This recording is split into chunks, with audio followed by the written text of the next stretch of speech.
This guy's name is James Burr. He is standing trial for allegedly shooting and killing 5 people. The detectives had been interrogating him for 16 hours straight, but he had not said a word. Eventually, he takes the pen and paper handed to him and writes down 3 words. Get Jack Reacher. A few days before, 5 people were gunned down by a sniper with all evidence pointing to James Burr. Getting no answers from James, the detectives decide to find Jack Reacher, something that seems impossible seeing that Jack Reacher has no digital footprint at all. The only information they can get on Jack is that he was in the army but disappeared after leaving. As they are wondering where to get Jack, he appears right at their door asking for James Burr. Conveniently, James is in a coma after being beaten by fellow inmates during his prisoner transport. Everybody thinks Jack is there to help James but are surprised when he claims he isn't. He even goes ahead to claim he is definitely guilty and he was there to bury him. Helen, the lawyer representing Burr, however, wants to know about her client, and Jack seems to be the only one who knows James. She manages to convince Jack to tell her about James. Jack tells Helen that he knew James while they were in the army. He tells her that James screwed up while in the army. However, Jack made it go away but promised him if he ever screwed up again, Jack would be there to kill him. Helen, who knows Jack to be a brilliant investigator since he was at one point military police, asks him to be her lead investigator. Jack is reluctant since he already thinks James is guilty, especially after he is told the district attorney handling the case has never lost a case.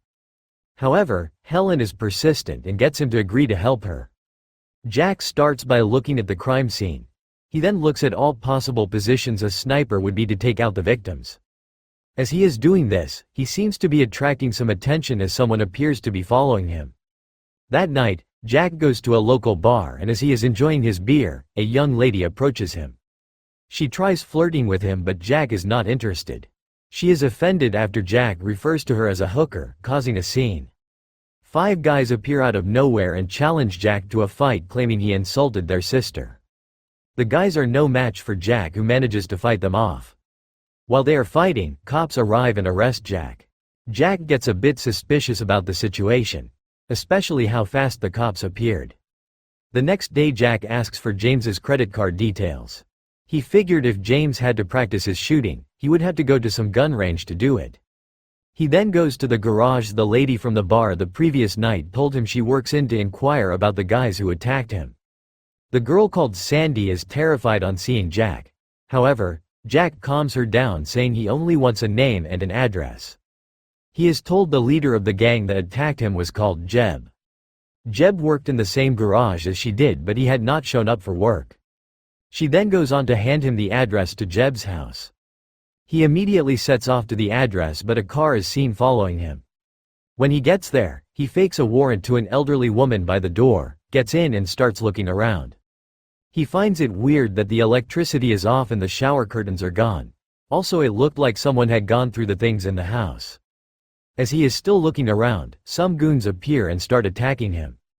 However, the poor coordination between them makes them no match for Jack. He manages to fight them off, and after asking them a few questions, realizes Jeb is most likely dead. This makes him more convinced that the attack at the bar was not random. Someone was targeting him for his involvement in James's case.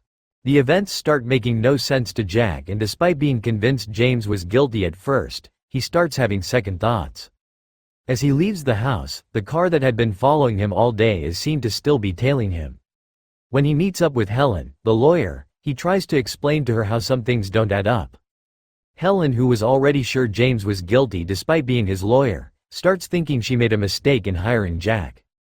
Jack, however, shows her the car that was following him all day, which had been parked outside. He then hands her the plate numbers of the car and asks her to find the owner. Helen tells him to give her about an hour since it's late at night. However, immediately after she runs the plates, the people tailing Jack are notified. This shows how well connected the guys are and that they obviously have a police officer on their side. Knowing their cover is blown, they decide to change their tactics. They decide to go after Sandy, the girl from the garage. They plan to try and frame Jack for murder.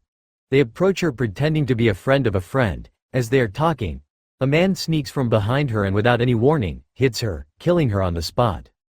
Meanwhile, Jack and Helen finally decide to get a few questions answered.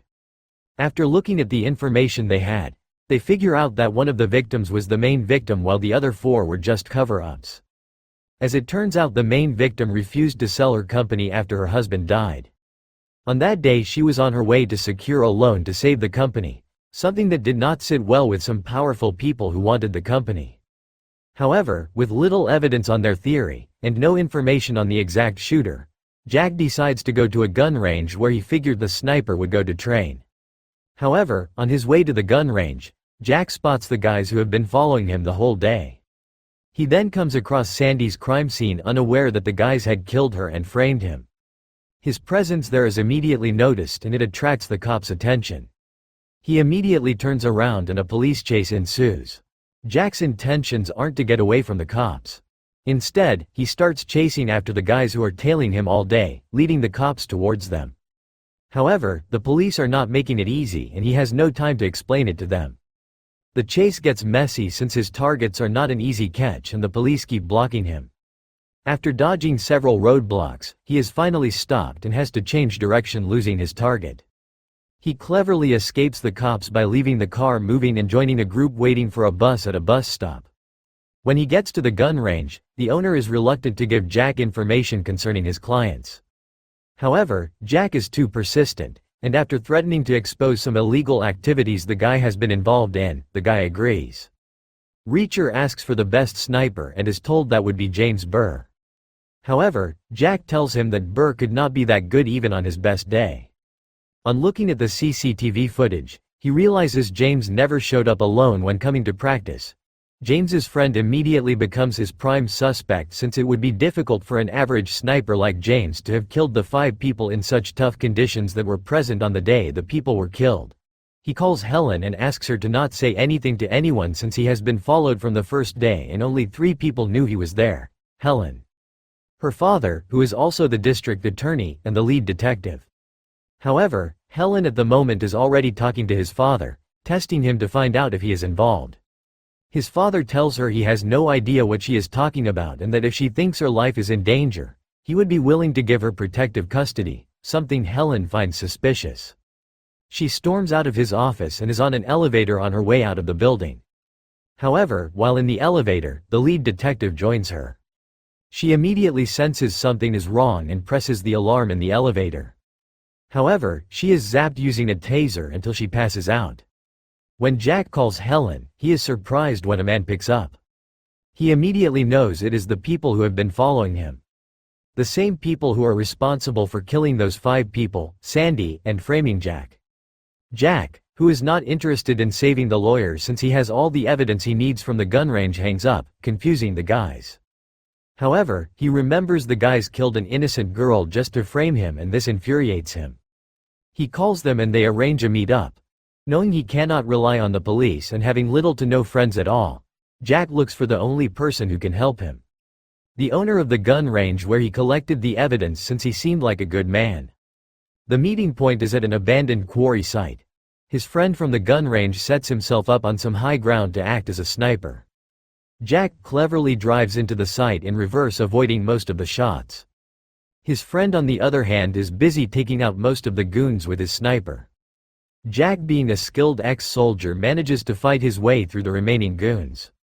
With the help of his friend and his exceptional fighting skills, he is done with them in no time.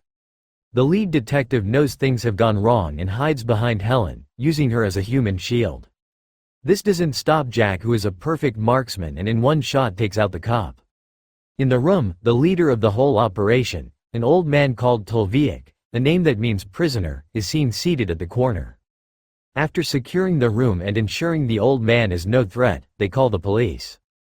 However, the old man seems perfectly comfortable as they wait for the police. He tells them that prisons in the United States are like retirement homes, that is if he will be imprisoned at all. Jack realizes the old man might walk free after all since it seems he is well connected. He decides he cannot let him leave the room. He raises his gun and shoots him in the head. If you enjoyed the video, please remember to like, comment and subscribe. Thanks.